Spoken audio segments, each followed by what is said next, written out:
CBS 뉴스는 CBS 홈페이지 cbs.co.kr이나 노코뉴스 홈페이지 노코뉴스.co.kr, 스마트폰 애플리케이션과 팟캐스트를 통해 다시 보고 들으실 수 있습니다. 이어서 부산에서 전해드립니다. 장제원 전 국민의힘 국회의원이 서울의 한 오피스텔에서 숨진 채 발견됐습니다.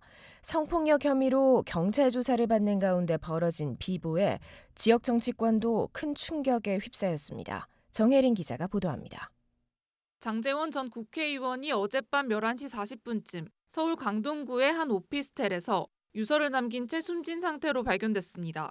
경찰은 현장에서 유서를 확보했고 현재까지 타살 혐의점은 없는 것으로 보고 있습니다.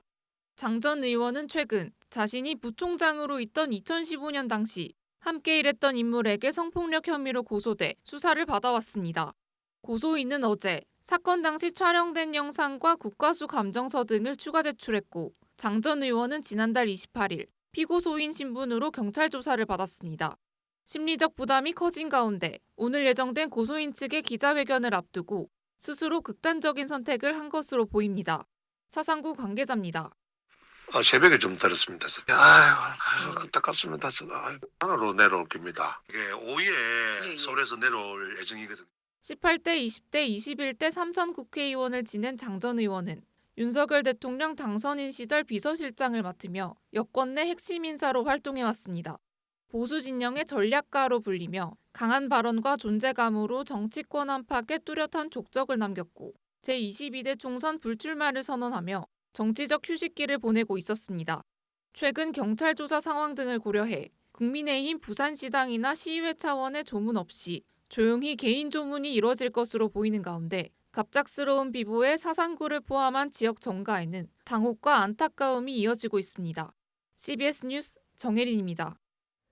내년 6월 지방선거를 앞두고 부산 정치권이 일찌감치 달아오르고 있습니다.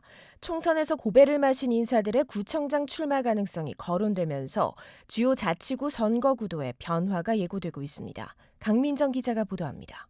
금정구에는 지난해 국민의힘 국회의원 경선에서 백종원 의원에게 아깝게 패한 김종천 특임교수의 현수막이 최근 내걸리며 출마설이 제기됐습니다. 김 교수는 사실 무근이라며 선을 그었지만 지역 정가는 그의 행보에 여전히 촉각을 곤두세우고 있습니다. 김 교수입니다. 아닙니다. 저는 그러지는 않습니다. 그냥 통하고 그냥 그대로 지내고 있습니다. 김 교수가 출마할 경우 지난해 보궐선거로 당선된 같은 당 윤일현 구청장과의 경쟁이 불가피합니다. 국민의힘 백종원 의원이 공천에 영향력을 미치고 있는 가운데 김 교수가 구청장에 나설 경우 차기 총선의 유력한 경쟁자를 미리 정리하는 셈이 될 수 있다는 분석도 나옵니다. 연제구에선 지난해 총선에서 접전을 벌인 진보당 노종현 위원장이 체급을 낮춰 구청장 도전에 나설 가능성이 제기됩니다. 해운대에선 주진호 의원과 힘겨루기를 펼쳤던 홍순원 전 구청장의 복귀설이 거론되고 있습니다. 또 부산 진구, 북구, 남구 등에서도 총선에 나섰던 민주당 전직 구청장들이 국민의힘 현직 구청장들과 리턴 매치를 준비 중입니다. 부산 정치권은 이들의 출마 여부에 따라 자치구 선거 판도가 크게 요동칠 것으로 전망하고 있습니다. CBS 뉴스 강민정입니다. 미국 트럼프 정부의 상호 관세 부과 시행일이 임박한 가운데 부산시가 지역 수출 기업들의 유연한 대응을 위한 지원에 나서기로 했습니다. 박중석 기자가 보도합니다. 부산에 있는 수출기업 6,289곳 중 97%인 6,131곳이 중소기업입니다.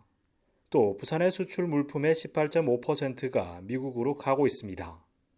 그만큼 부산 지역 기업들이 이번 미국의 관세 정책에 크게 영향을 받는다는 의미입니다.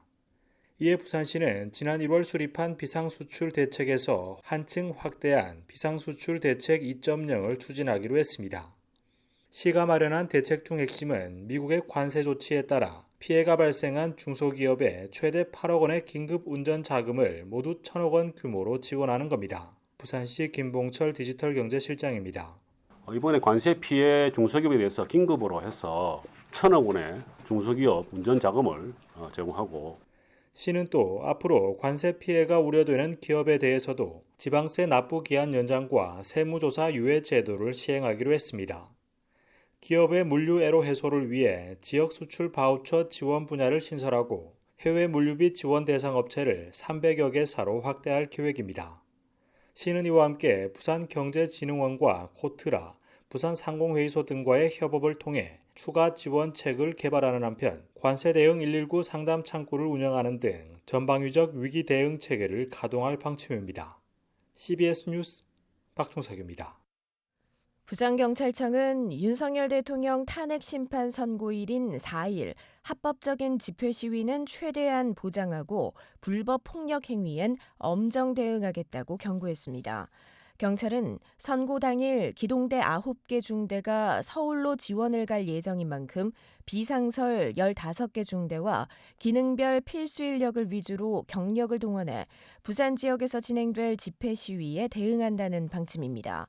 또 더불어민주당과 국민의힘 부산시당 당사와 부산지법, 부산시 성관위 등 주요 시설에도 경력 240여 명을 배치해 보호할 예정이라고 설명했습니다. 국회의원에게 윤석열 대통령 탄핵 관련 민원을 제기한 부산의 한 공무원이 중징계를 받을 위기에 처하자 지역 시민단체와 야권이 거세게 반발하고 나섰습니다. 윤석열 즉각 퇴진 사회대개혁 부산 비상행동과 더불어민주당 등 야 3당은 오늘 오전 부산시청 앞에서 기자회견을 열고 박수영 의원에게 민원을 제기한 남구청 공무원 A씨는 불법 행위를 하지 않은 이상 중징계 대상이 돼선 안 된다고 주장했습니다.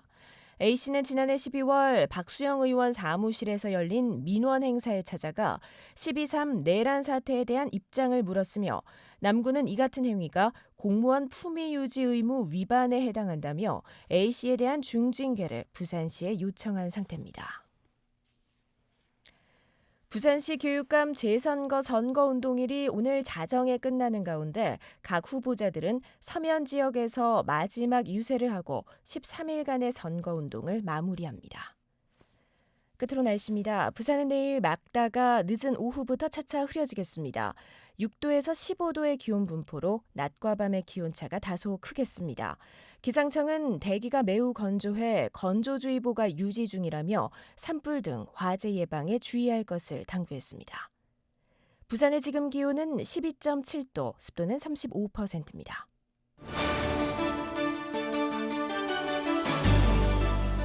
CBS 저녁 종합 뉴스를 마칩니다. 지금까지 진행해 기술 최예지, 기자 정혜린, 아나운서 김장현이었습니다.